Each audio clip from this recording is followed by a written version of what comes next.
The crowds came in record numbers and filled stadiums across the nation. They came with great expectations and were not to be disappointed. For this was the beginning of a new decade, new rivalries, the first year of the merger between AFL and NFL. But above all, it was professional football, the sport with the flash, dash, and thrills custom-made for the new America, the now America.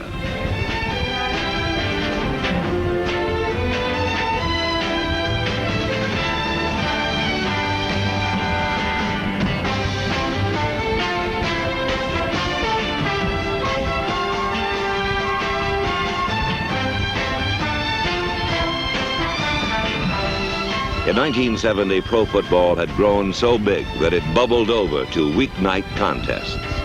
Sellouts, every one. In 1970, more people watched pro football than ever before, and many of them will long remember that this was the year the game renewed itself. The year when all the elements of excitement came together in perfect amounts to make 1970 that one vintage year.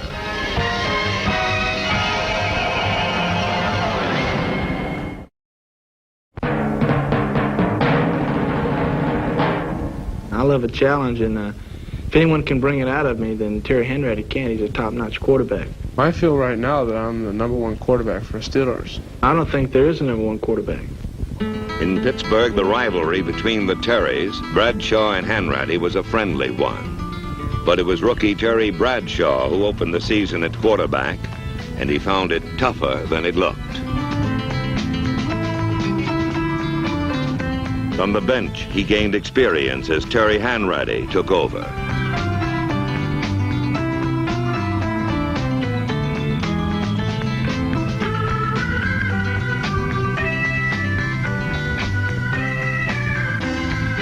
But in the end, they alternated, the friendly rivalry unsettled. And in the end, the Steelers were the real winner.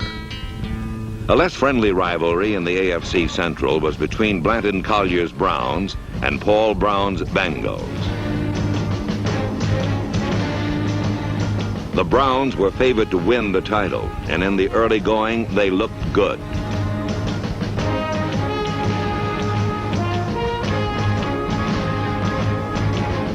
Their win over the Bengals came as no surprise.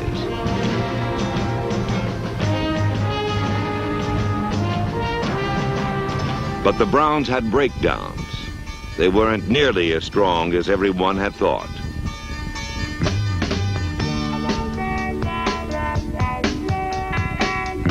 And before long, people were looking toward Cincinnati, where strange things were on the loose.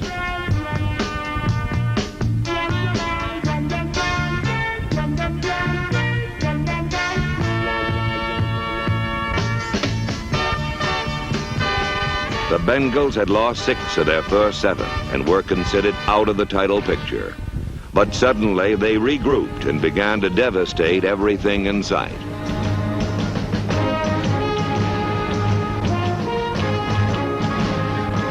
They avenged their earlier loss to Cleveland, and before they were finished, the Bengals had won their last 7 in a row, while becoming the first expansion team to win a division title.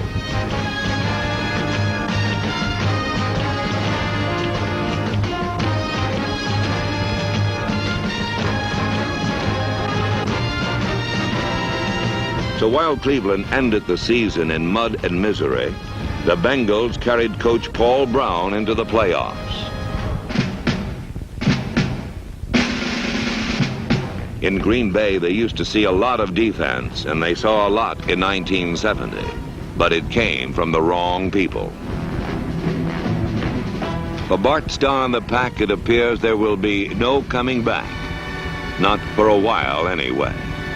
In Chicago, the Bears had a kickoff return man named Cecil Turner, who tied a record by running 4 kickoffs back for touchdowns.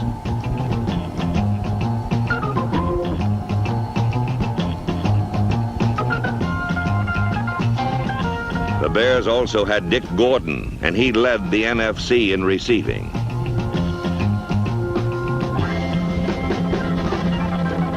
But above all, the Bears had Mr. Defense, Dick Butkus.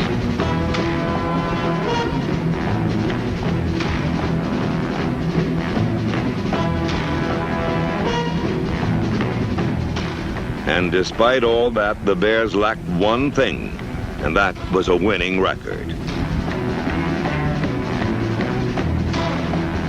In Detroit, the Lions showed good balance, but defense was their key to victory, and defense got them 10 wins.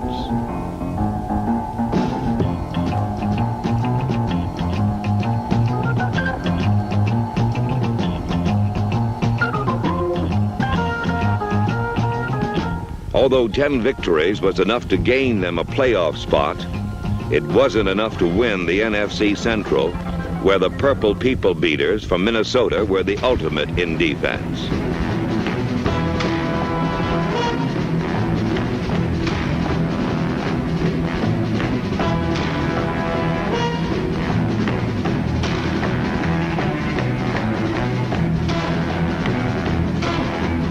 The Vikings allowed only 143 points.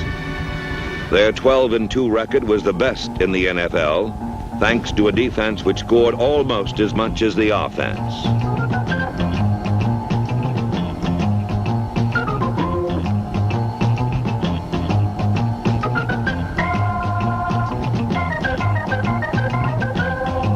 While the NFC Central was the stronghold of crunch and crush in 1970, there were sounds of thunder heard throughout the league.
The miracle men of the AFC West resided in Oakland.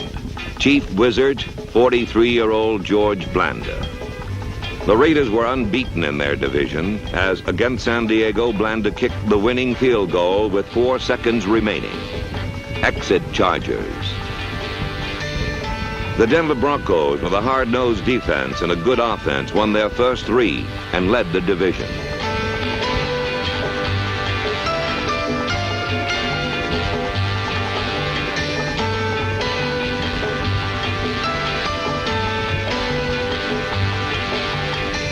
Then they met the Raiders and went home victims of shell shock.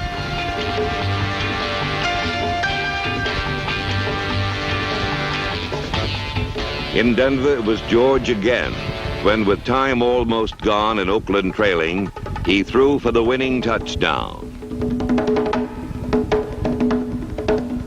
Exit Broncos. And it was the perils of George Blanda again when Oakland trailed the Browns with less than a minute. His pass tied it at 20.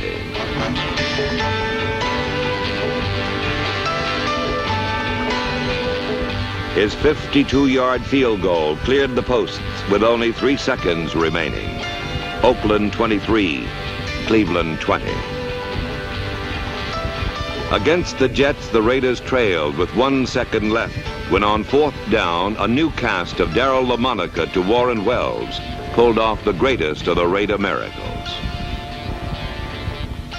And while everyone Oakland met suffered defeat in unbelievable ways, perhaps the Chiefs lost most. They started 1970 as world champions and even led Oakland in their first meeting. But with 3 seconds to go, George Blanda, who else, kicked a 48-yarder to give the Raiders a tie that amounted to a moral victory.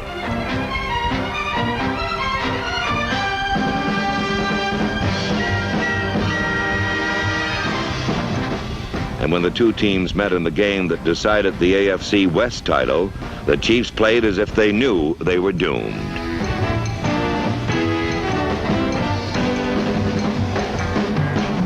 Exit Chiefs.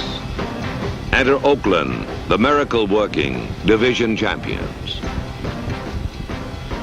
In the first playoff game, the Raiders faced Miami and relied on their oldest weapon, the bomb.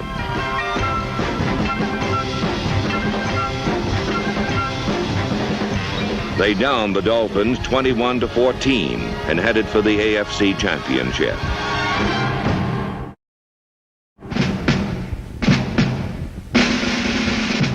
In New Orleans, the Saints lived up to their name and performed one miracle. Tom Dempsey will try to kick the longest field goal in National League history. They're sending him on with 2 seconds left. Scarpetti will hold. Dempsey will have to kick one 62 yards to win the ball game. Holy daylight, I've seen them all, but this is the most exciting moment in Saint history. Here's the snap, the ball is down, Dempsey kicks, it's on the way! It is! Good! It's good! It's good! The Saints have won! The Saints have won! The stadium is wild! Dempsey is being mobbed! The time has run out! The Saints have won! 19-17! Dempsey with a 63-yard field goal! The longest field goal in the history of the National League! In Los Angeles, the Rams were older but seemingly tougher.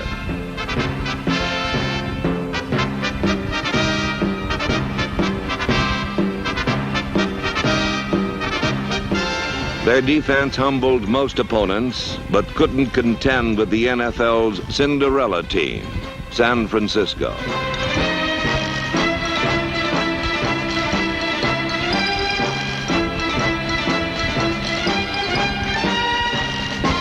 After falling under the 49ers' spell, the Rams lost momentum and found one obstacle insurmountable.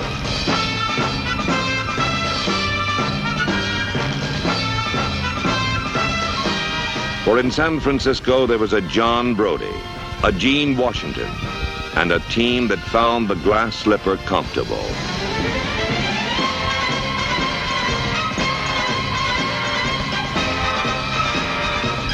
For the 49ers, it was their first championship shot, and they cast a wary eye at the thought of losing it. Everyone seemed to try a little harder.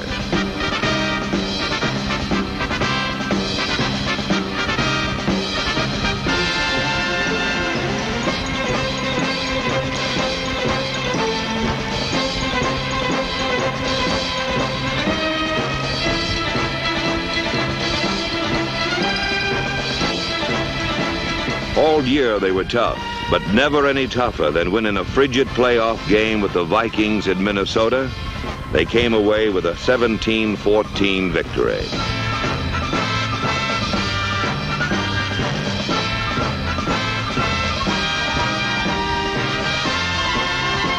The 49ers then picked up their coach and packed for home and the NFC Championship.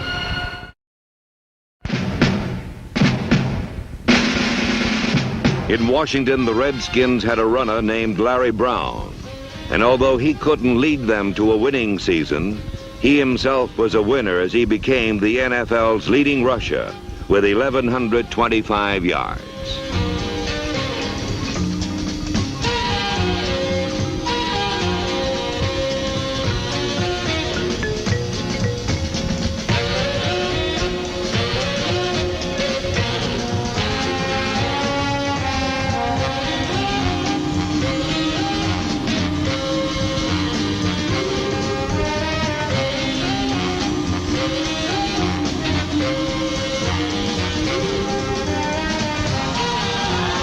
St. Louis had MacArthur Lane, and behind his powerful style, the Cardinals led in the NFC East.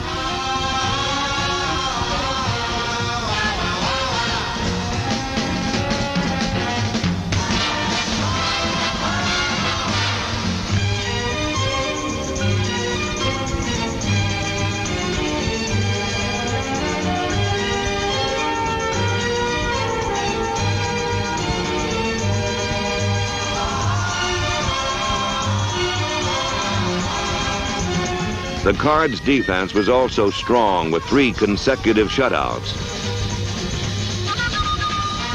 including a 38-0 rout of Dallas.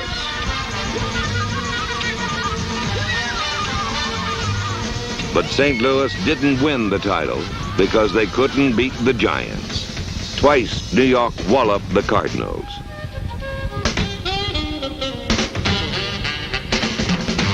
The Giants themselves had a shot at the title behind the flashing blue shoes of Ron Johnson, who became the first Giant ever to rush for over 1,000 yards in a season.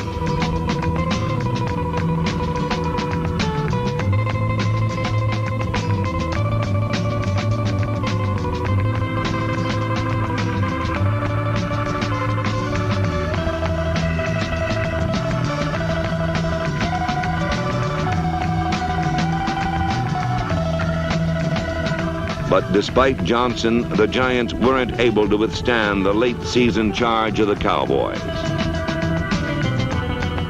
In the early going, Dallas was crushed by the Vikings, 54-13.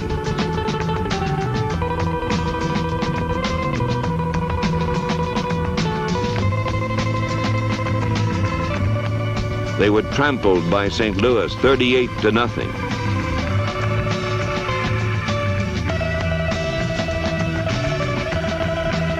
They had been rated as favorites, but had taken a ride on the chute to nowhere.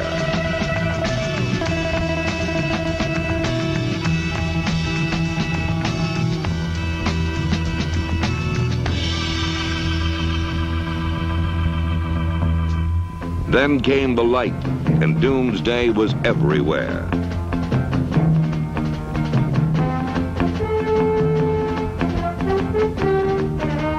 Coach Tom Landry revamped his offense, and Bob Hayes became the man to catch.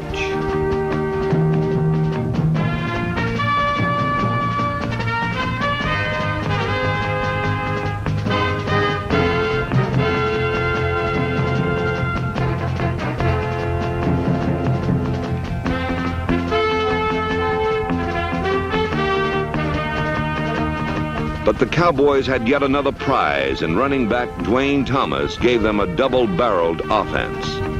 And with a great closing spurt, the Cowboys shot right into the playoff picture by winning the NFC East title.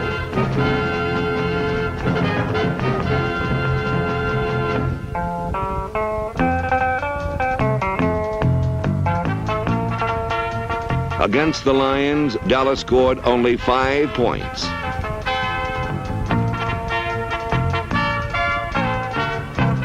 In the end, 5 points was all they needed, for their defense held Detroit scoreless.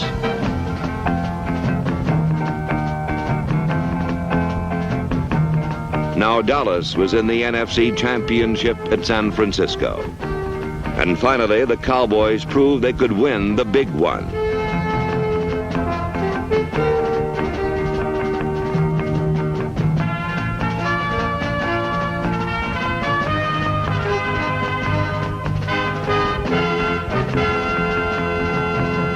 They powered over the 49ers, became NFC champions, and headed for Miami and Super Bowl V.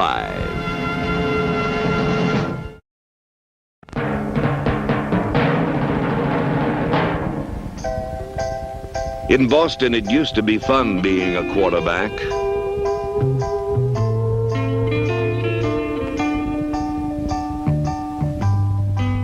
But then came Tough Joe Cap from Minnesota, and he changed all that. Win or die trying was his vow. Boston's 2-12 record shows which part of the vow he kept.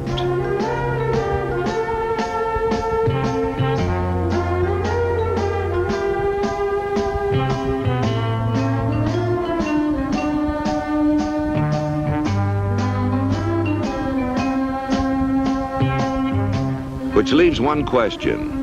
Why would anyone want to be a quarterback in Boston? Perhaps Jim Plunkett knows. In Buffalo, rookie Dennis Shaw became the 13th quarterback in 2 years, and he was superb. He finished third in the conference in passing.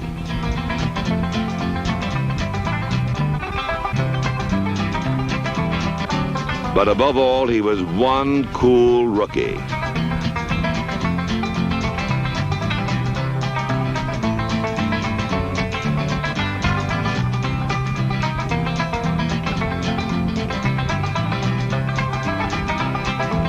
In 1970, Dennis Shaw proved that, barring injury, Buffalo's quarterback problems are over. In New York, the Jets couldn't bar injury. And of all people, it was Joe Namath who was out for the year with a broken wrist. And so came untested Al Woodall to show what he could do. And he did all right as he led his team to big upsets over the Rams and the Vikings, and saved the Jets a third-place finish.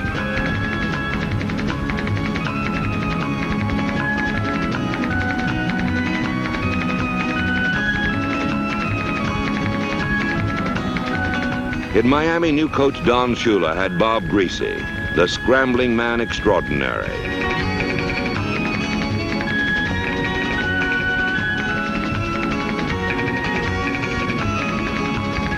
And with Paul Warfield hauling them in, Greasy passed the Dolphins into contention for the title.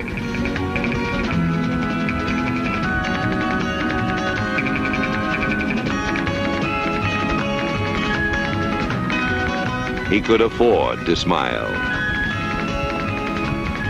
But then his scrambling caught up with him. The Dolphins lost 3 straight. The smiles were gone. But Bob Greasy came back and led the Dolphins to a 10-4 record and a playoff spot, which wasn't bad for a young expansion team. In Baltimore, they had it all.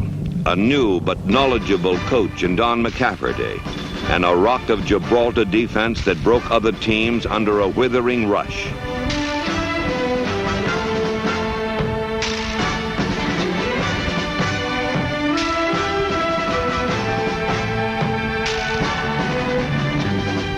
But above all else, in Baltimore, they had number 19, John Unitas. And he led the Colts to an 11-2-1 record. They won their division going away.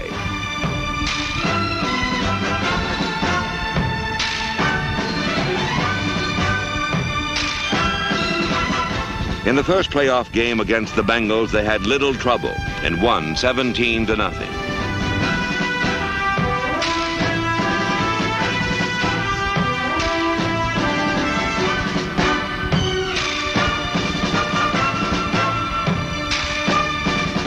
Against the Raiders in the AFC Championship, they had a tougher time, but won 27-17.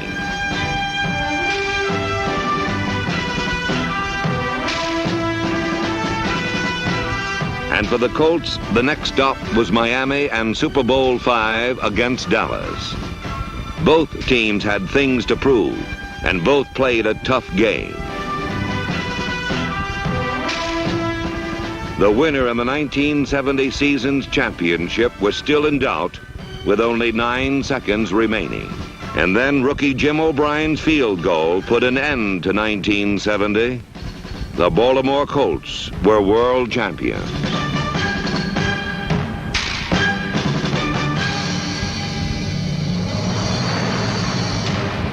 And as the final 9 seconds clicked off, you fans all over the country looked back on the spectacle that had been 1970. There had been excitement and thrills, incredible plays, and unexpected successes. You'd seen the beginnings of new stars and the fading of old ones. You'd seen expansion teams grow up and new rivalries flourish. You'd seen triumph and defeat. You'd seen the vast spectrum of the elements of professional football come together in a perfect rainbow blend to make 1970 the greatest year ever.